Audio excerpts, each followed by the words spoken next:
For nearly 20 years, one of the most powerful thrones in the land was occupied, administered, defended, and obeyed. The queen signed documents, received ambassadors, and held her court in perfect order. The only problem was that she had been dead the entire time. An entire machinery of ministers, advisors, and carefully positioned opportunists kept the performance running, each one more afraid of the chaos her absence would create than of the lie her presence required. But why did an entire royal apparatus choose the fiction of a dead queen over the reality of a living crisis? Somewhere in the palace, a quill scratches parchment. The ink is fresh, the seal is warm from the brazier, and the signature at the bottom belongs to a woman who has not moved under her own power in quite some time. This is not a ghost story, although it does involve a corpse with an unusually active schedule. The premise is almost too strange to take seriously, which is probably why it worked for as long as it did. Royal decrees went out bearing her name. Diplomatic letters crossed borders with her authority. Ministers countersigned documents in her honor, bowed in her general direction, and issued proclamations on her behalf, all without the minor inconvenience of her being alive to approve any of it. The machinery of governance kept turning, oiled by habit and fear and the very human instinct to avoid an uncomfortable conversation.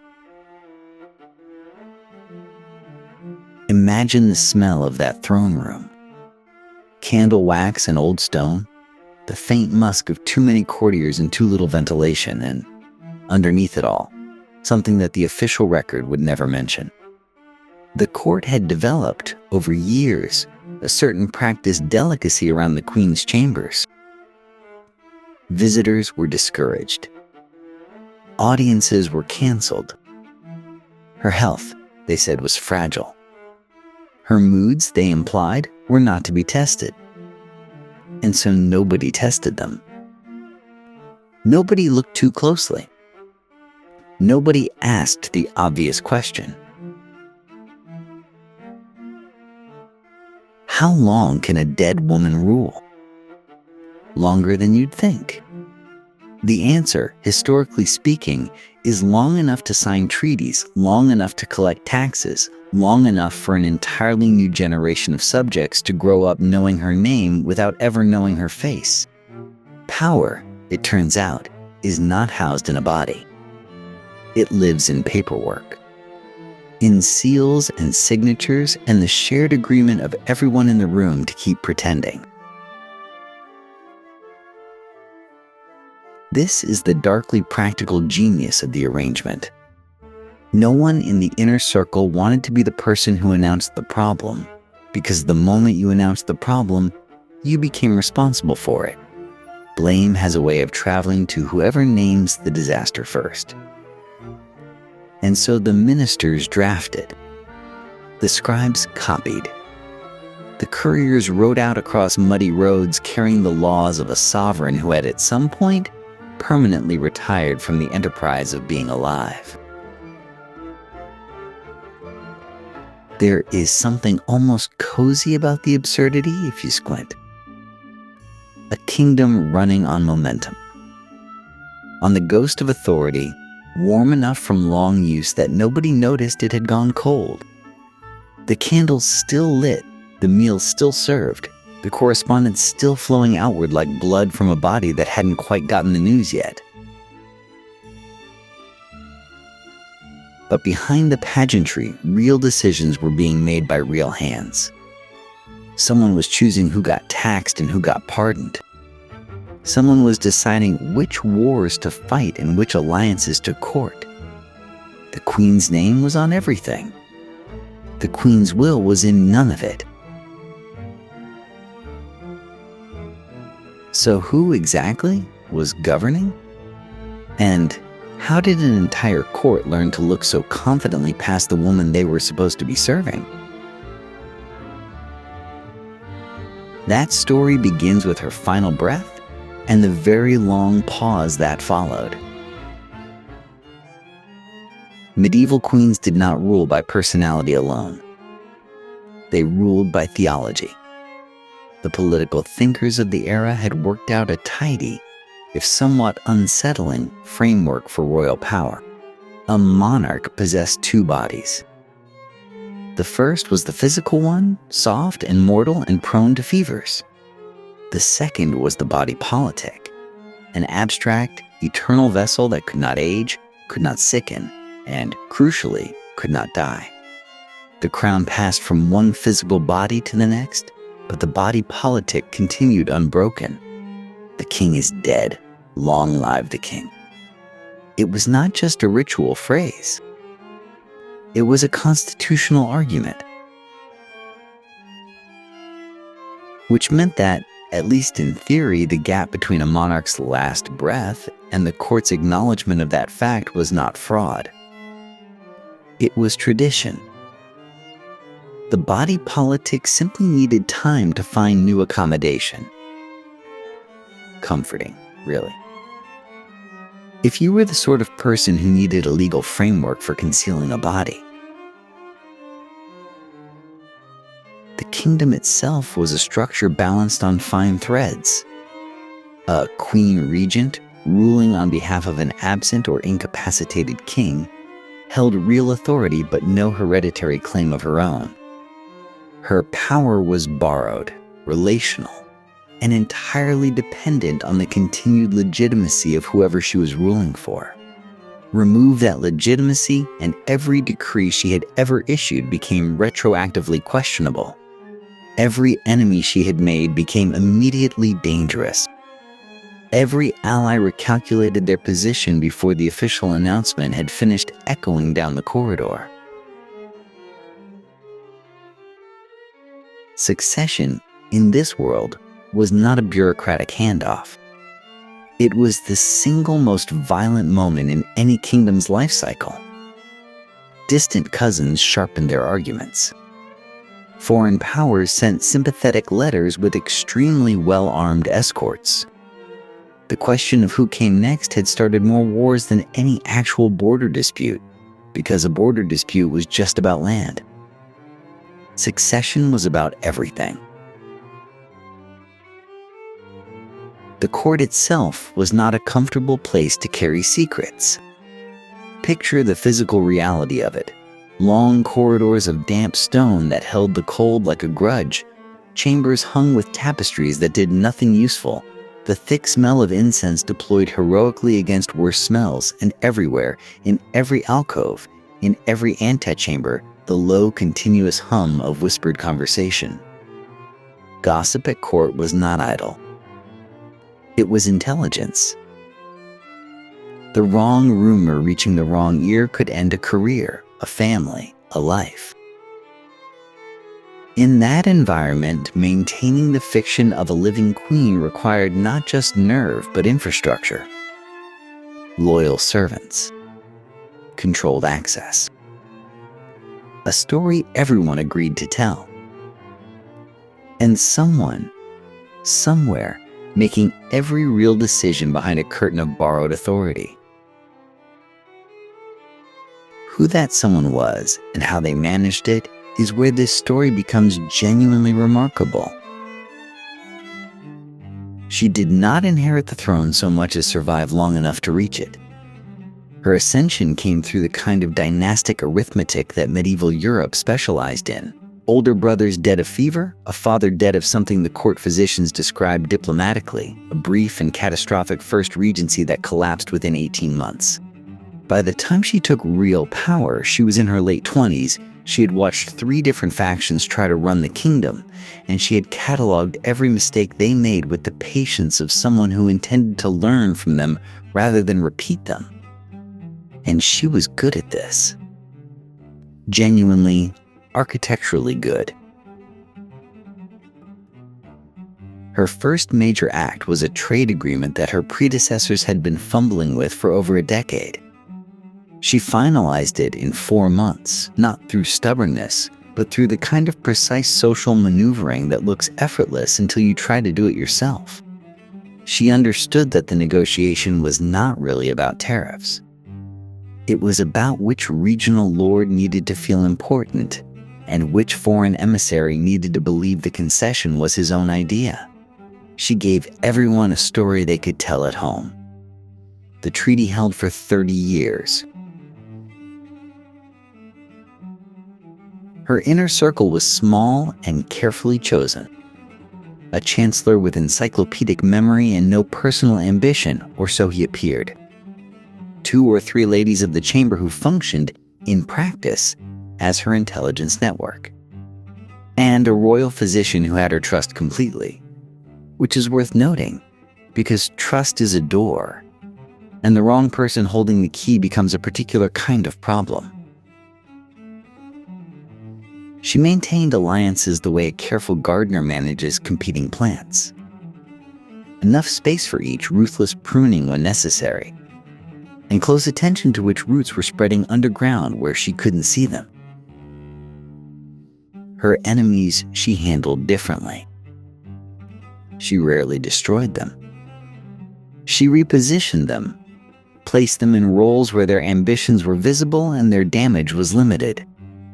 It was more elegant than open conflict, and considerably harder to do. The court respected her for it, even the ones who hated her. Then, gradually, the edges of the picture began to soften.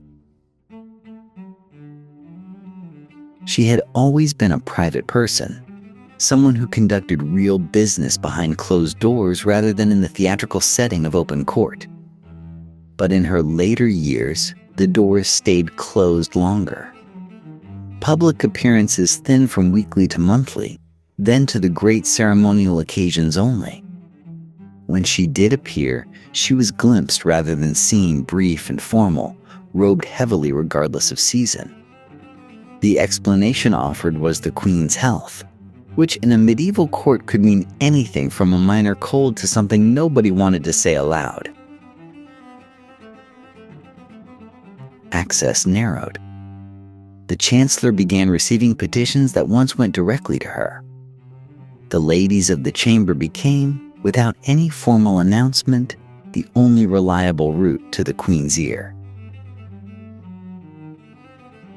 Looking back, the signs are almost painfully clear. But courts are not inclined toward clarity, especially when clarity is inconvenient. What happened next, behind those closed doors, is where the story stops being political biography and starts being something considerably stranger. The candles in the Queen's outer chamber burned lower, and fewer servants were sent to replace them. That detail sounds minor. It was not. A royal court runs on visibility, on the performance of access, on the constant traffic of attendants and petitioners and people whose entire careers depend on being seen near power. When the traffic stops, the court notices. It has no choice. By what her ministers would later describe as the 3rd year of her withdrawal, the Queen's personal chambers had contracted from a suite of 9 rooms to something closer to 3. The outer rooms, once warm with the noise of governance, grew cold and ceremonial.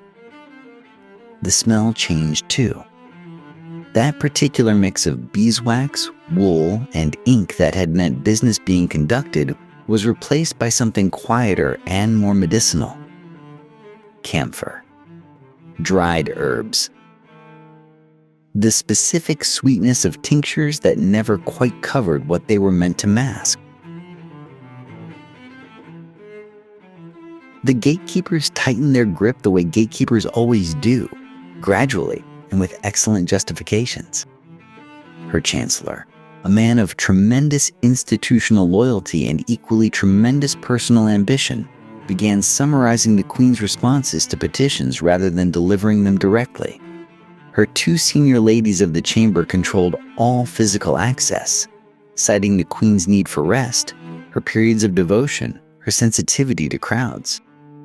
The royal physician certified, repeatedly, that the Queen was recuperating and required quiet. Nobody lied exactly.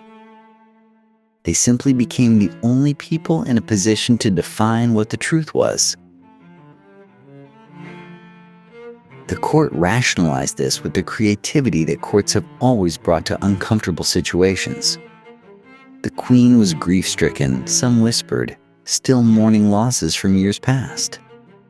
She was disfigured by illness, said others, too proud to be seen diminished.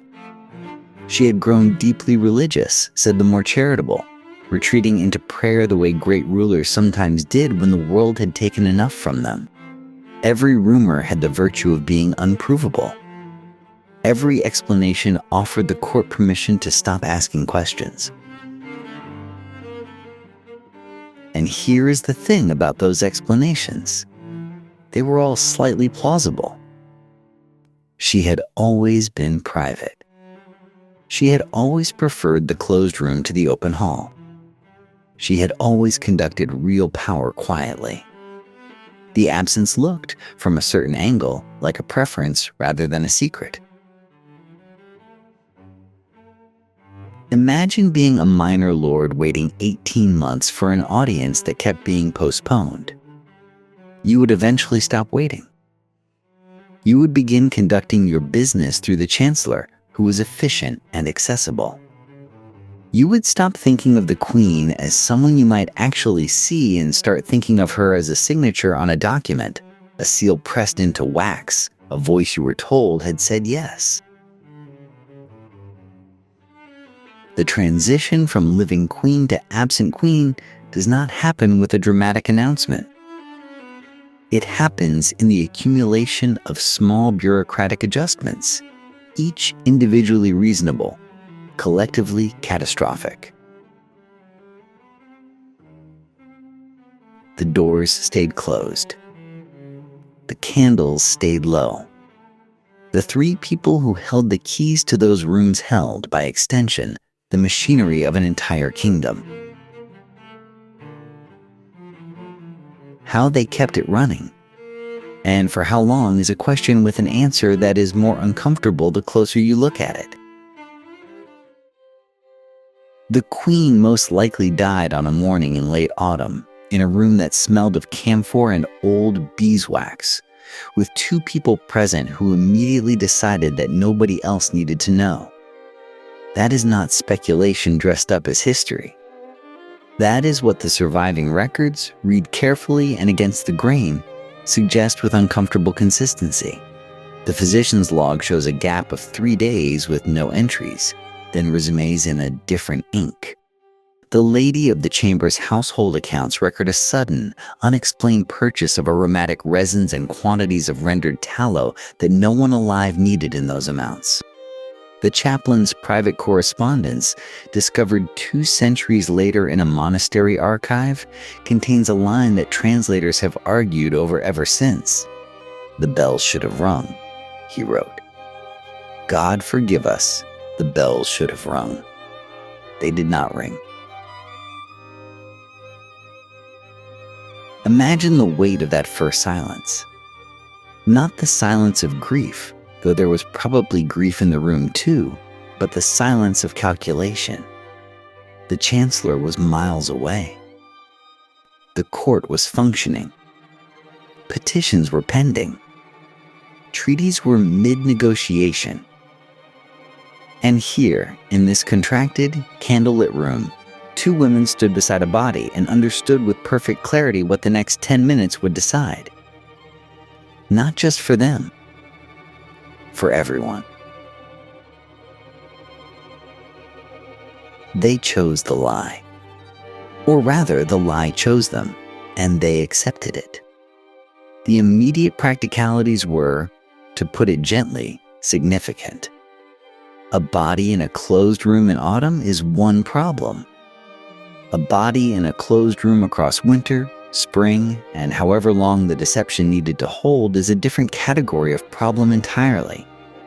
The historical record goes quiet here in ways that feel intentional rather than accidental. What we know is this: the incense increased. Contemporaries who visited the outer chambers in the weeks that followed remarked on the extraordinary density of fragrance, beeswax candles burning in multiples, cedar and frankincense laid over something sweeter that they attributed to some new devotional practice of the queen's.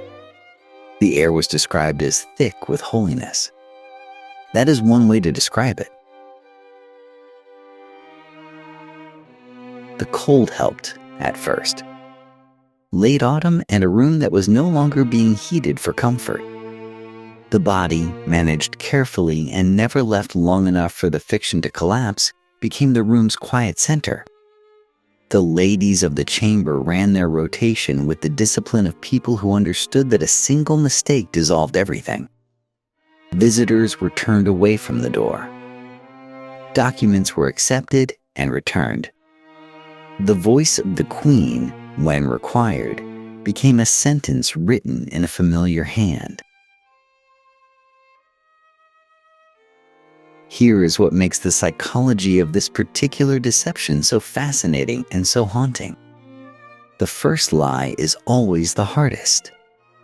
After that, every day of silence is simply the continuation of a decision already made. The ladies of the chamber did not wake each morning and choose to deceive the kingdom. They woke each morning and chose not to undo what they had already done. That is a much easier thing to live with, at least in the short term. The sweet fog of incense and candle smoke became, in this way, more than a practical measure. It was the atmosphere of a sustained collective fiction, sensory evidence that something was being maintained, that care was being taken, that the room still had an occupant worth tending. To walk through that door and smell that smell was to participate without knowing it in the most elaborate act of statecraft anyone in that court had ever witnessed. Nobody asked the hard questions because the answers were being carefully perfumed. And so the machinery continued. Documents were signed. Seals were pressed. The chancellor received his instructions.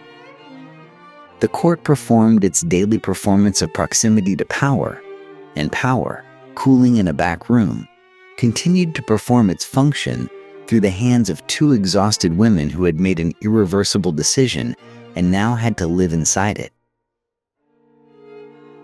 How long they sustained it and what it cost them is a story that only gets stranger from here. The seals were the first problem, and the solution was almost insultingly simple. Every royal decree required two things: the queen's signature in her distinctive, slightly leftward script, and the impression of her personal seal pressed into wax while it was still warm. The seal itself had never left a specific cedar box beside the queen's writing desk. Nobody moved the box. Nobody needed to. The ladies of the chamber already had access to the room, the desk, and the wax. What they needed was a scribe who could replicate the hand.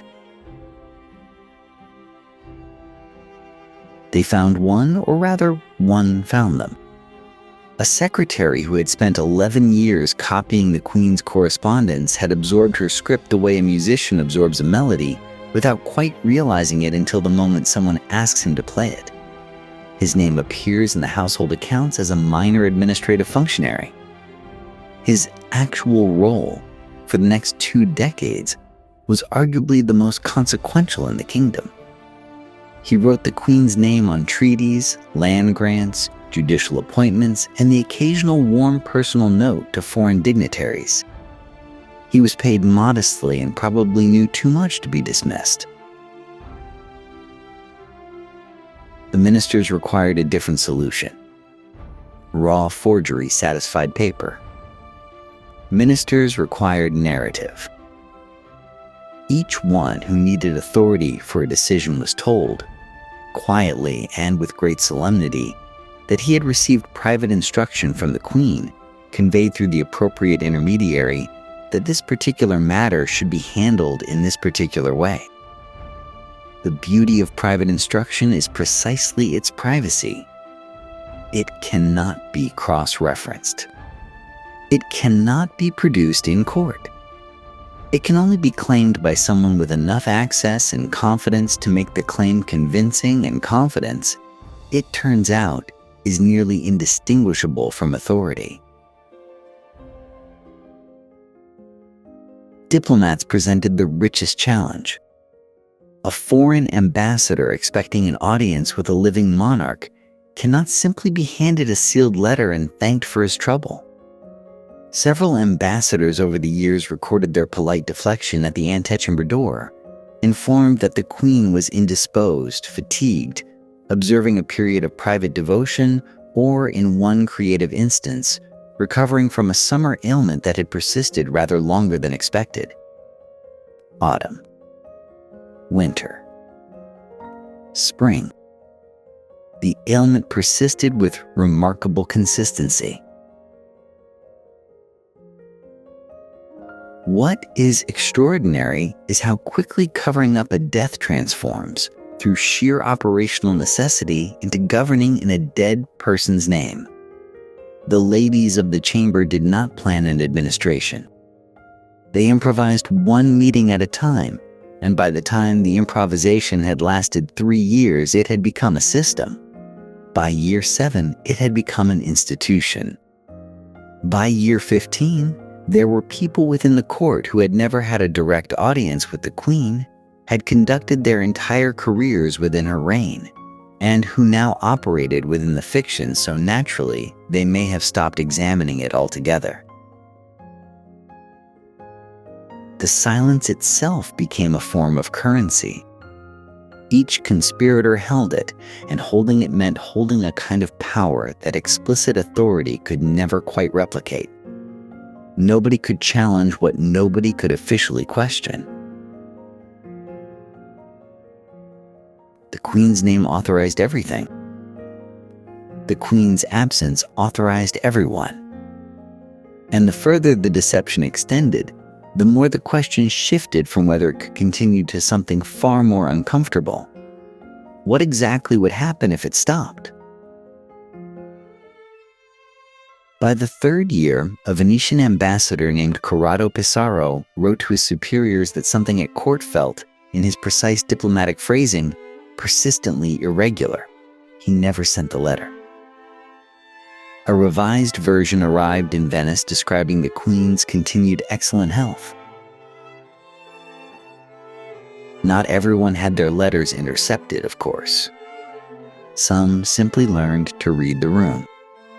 The room, it turned out, was very easy to read. The people who asked pointed questions tended to find their access quietly reduced, their petitions slower to resolve, their invitations to certain functions somehow lost in transit. Nobody threatened them.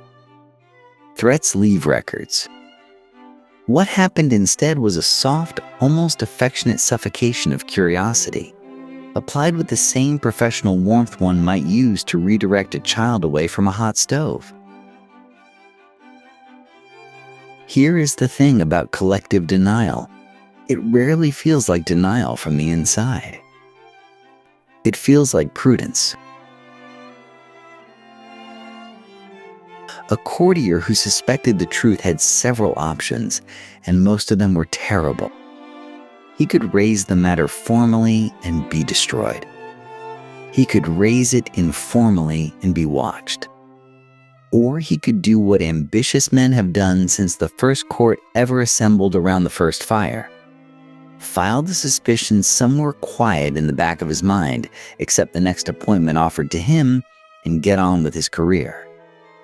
Fear is a powerful motivator, but comfort is arguably more reliable. Fear fades. Comfort compounds. The passage of time did something particularly elegant to the deception. In the early years, the lie was fragile and recent.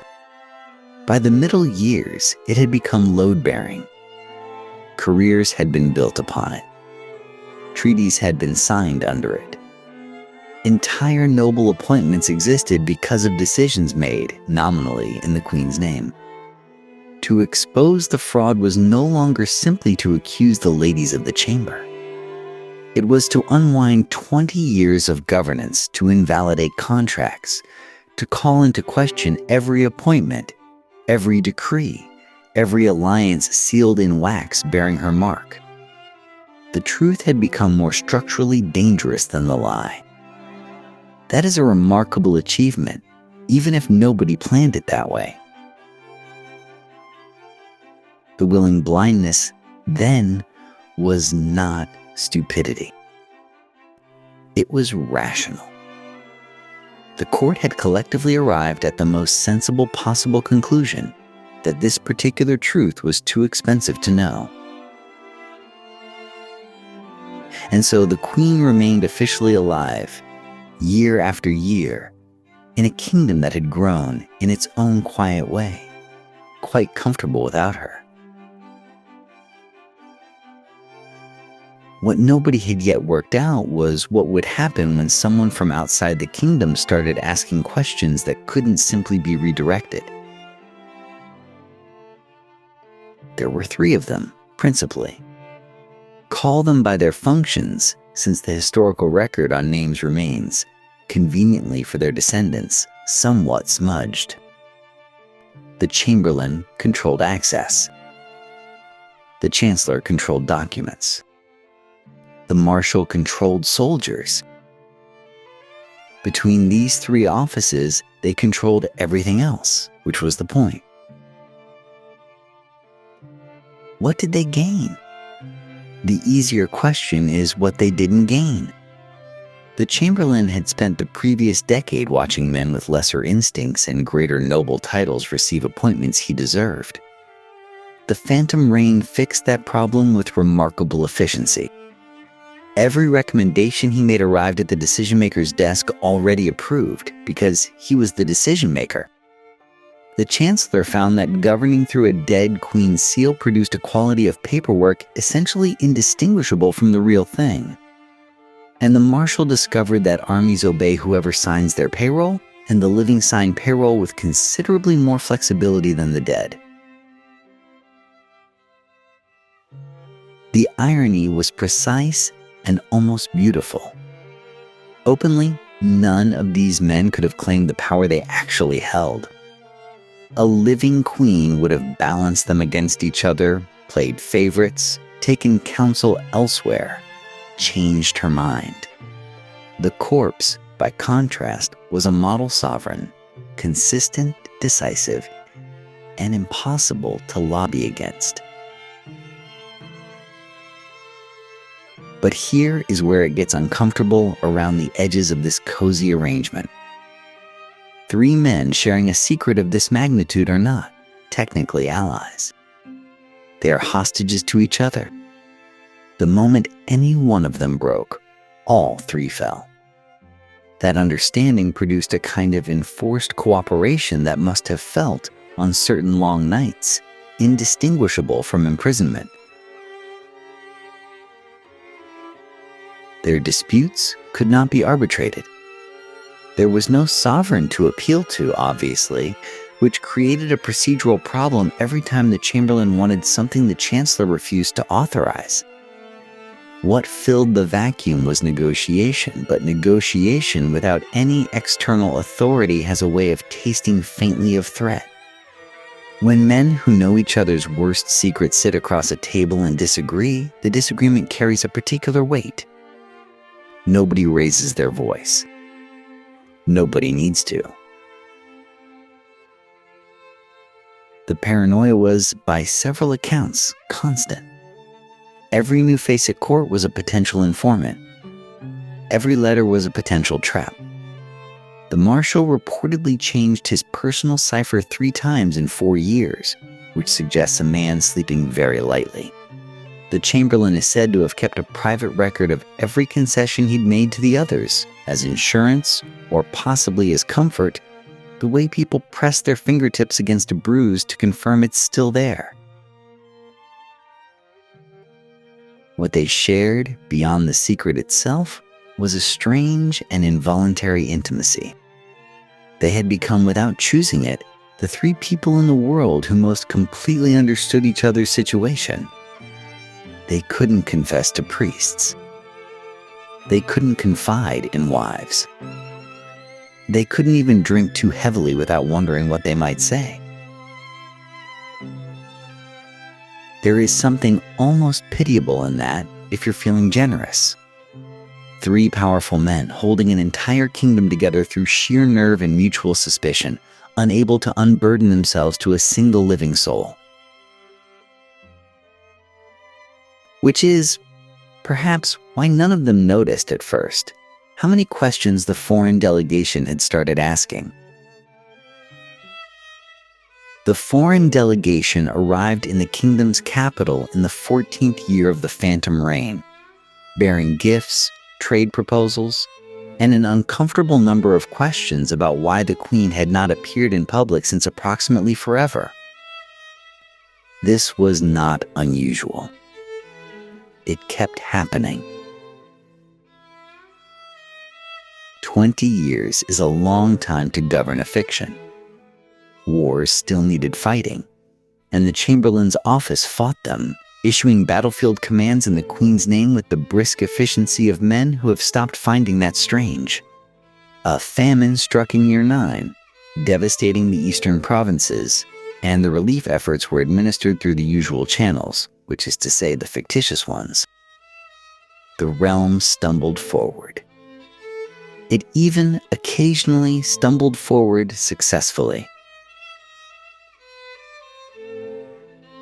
And yet, governance without a living sovereign produces a particular kind of rot, slow and invisible until the floorboards give way.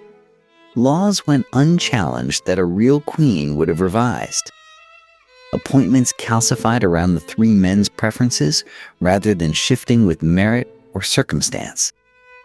Courts of appeal accumulated backlogs because difficult decisions kept finding reasons to wait. Nothing catastrophic. Nothing that announced itself. Just a kingdom quietly becoming less capable of being surprised into doing the right thing. The outside world, for its part, was doing what the outside world generally does, performing willful incuriosity. Neighboring courts sent ambassadors and received ambassadors in return. Treaties were signed. Trade continued. The Queen's correspondence, elegant and consistent thanks to the Chancellor's considerable talent for forgery, gave no one a concrete reason to ask hard questions. Asking hard questions about a neighboring sovereign's health is diplomatically awkward under the best circumstances. These were not, strictly speaking, the best circumstances. But the original conspirators were aging. This was the detail that could not be managed through paperwork. The Chamberlain developed a tremor in his right hand that courtiers learned not to mention. The Chancellor's memory began its slow betrayal, which in a man whose entire function was remembering exactly what had been falsified and when carried a specific kind of terror. The Marshal died in year 17, and the problem of explaining his death while simultaneously concealing the much larger death they'd been concealing for nearly 2 decades required a week of negotiation that, by several accounts, left the remaining 2 looking considerably older. Every new person brought into the secret to replace a dying original was another crack in the wall. Every crack required maintenance. And maintenance, as any mason will tell you, eventually costs more than the structure is worth. The question was no longer whether the lie would hold. The question was which thread, pulled by whom, would finally unravel it. The thread, as it turned out, was the Chancellor. He died on a Tuesday in the kingdom's capital in the 19th year of the fiction, in the middle of dictating a letter in the Queen's name. His secretary, a young man named Aldrich who had served loyally for 3 years without being told precisely what he was loyal to, found him slumped over his desk with the Queen's seal still warm in his hand. The letter was half finished. The forgery was, by all accounts, flawless up to the final sentence. The Chamberlain, the last surviving conspirator, was 71 years old, half-blind, and possessed of a trembling hand that had rendered him incapable of forging anything more convincing than his own grocery lists. He had no replacement. He had no plan.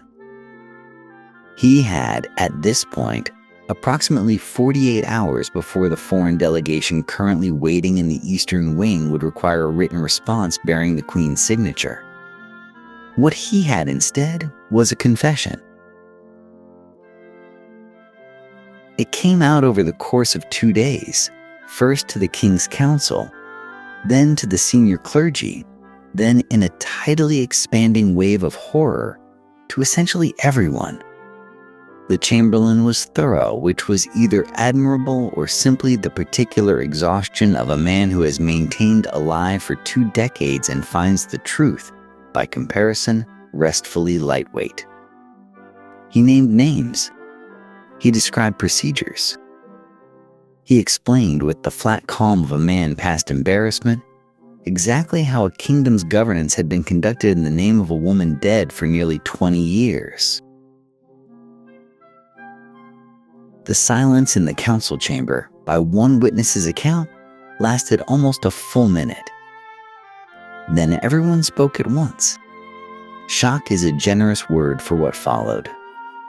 There was outrage, naturally, the performative kind that powerful people deploy when they need to establish that they personally were not complicit. There was a scramble for legitimacy so undignified that historians would later describe it using words generally reserved for livestock auctions. Succession suddenly became the only question in the room, which is a remarkable thing to become urgent about someone who had been dead since before several of the councillors had entered royal service. The Chamberlain was arrested. He was also, within 6 months, quietly pardoned because he was the only person who knew where certain documents were and because punishing the last surviving architect of a 20-year deception raised uncomfortable questions about every law, treaty, and appointment made during those 20 years. The new regime needed his silence more than it needed his punishment. He died in comfortable house arrest 14 months after his confession, which is, if you were keeping score, a considerably softer ending than he had any right to expect. The Queen's remains, located after 3 days of searching an area of the palace that had been sealed and mislabeled as a storage corridor, were interred with full ceremony in the 7th month of the following year. The funeral was extraordinary, a masterpiece of macabre theater conducted for a woman 20 years past needing it. The clergy navigated the theological peculiarities with admirable flexibility. The mourners wore black for a queen most of them had never actually seen. The eulogies were, under the circumstances, impressively sincere. And then came the harder reckoning. Not the political kind, which resolved itself with the brisk pragmatism that power structures always manage when survival is on the line. The harder reckoning was the quieter one. What it means to be a kingdom that was governed by a lie, and to have, on some level, chosen not to notice. The foreign delegations had not pressed too hard. The courts had not questioned too loudly. The people had accepted correspondence and proclamations in the distant, never-seen queen as sufficient. A ghost had ruled them, and they had let her, because the alternative required asking questions that nobody particularly wanted answered. Which is, if you think about it, less an indictment of 3 aging conspirators than it is a portrait of how institutions survive. They believe what they need to believe until they cannot. The question of what comes next ruled legitimately, and what the kingdom did with 20 years of legally questionable history is precisely where we turn now. Every kingdom tells itself a story. The story is usually something along the lines of, the crown matters, the person wearing it matters, and the authority flowing from it is real because they are real. For 20 years, one kingdom told itself that story using a woman who was not there to confirm or deny it. And here is the unsettling part. The story worked. This is not a minor footnote. This is the entire point. Power, it turns out, is less a thing that rulers possess and more a thing that institutions agree to project. The queen had been in life a figurehead of moderate influence. In death, she became something considerably more effective, a fixed point that nobody questioned, a signature that never refused, a face that never aged on the coin because nobody was updating the coins anyway. Absence, apparently, is an excellent quality in a constitutional symbol. History is generous with parallels. King George III of Britain spent the final decade of his reign in genuine incapacity, locked in Windsor Castle while his ministers and his son governed in arrangements of increasing diplomatic fiction. The machinery did not stop. It barely slowed. Charles II of Spain was so chronically ill for so much of his reign that foreign courts spent 30 years negotiating his succession while he was technically still using it. In both cases, the throne did not require an occupant so much as it required an idea of an occupant. The warm body was, in a sense, optional. What the Phantom Queen's reign demonstrated with rather brutal clarity is that sovereignty is a performance and legitimacy is a consensus. A monarch rules because everyone present agrees to behave as though the monarch rules. Remove the monarch. Keep the paperwork. Keep the costumes. Keep the careful habits of deference and the language of royal proclamation. The agreement holds.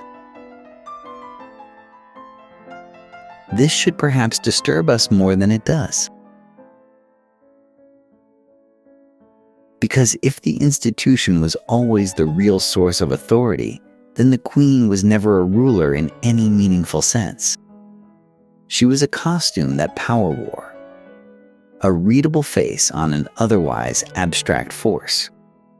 And when the face went away, the force simply found another face to borrow, 3 tired old men who spent 2 decades performing a ghost. The performance was, by all accounts, convincing.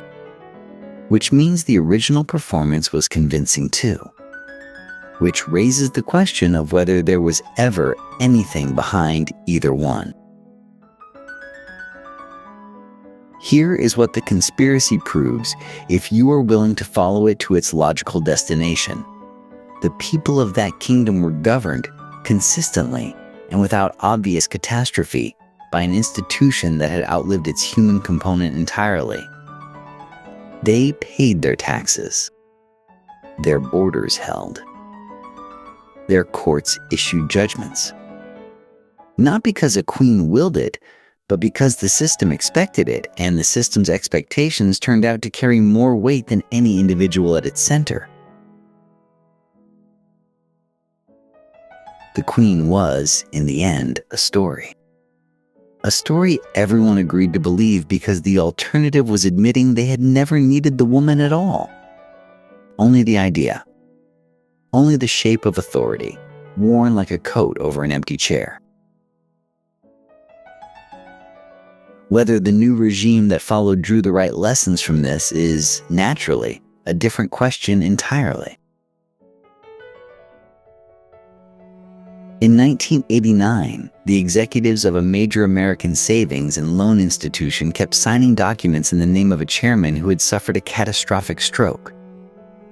The signatures were close enough. The board had grown accustomed to agreeing.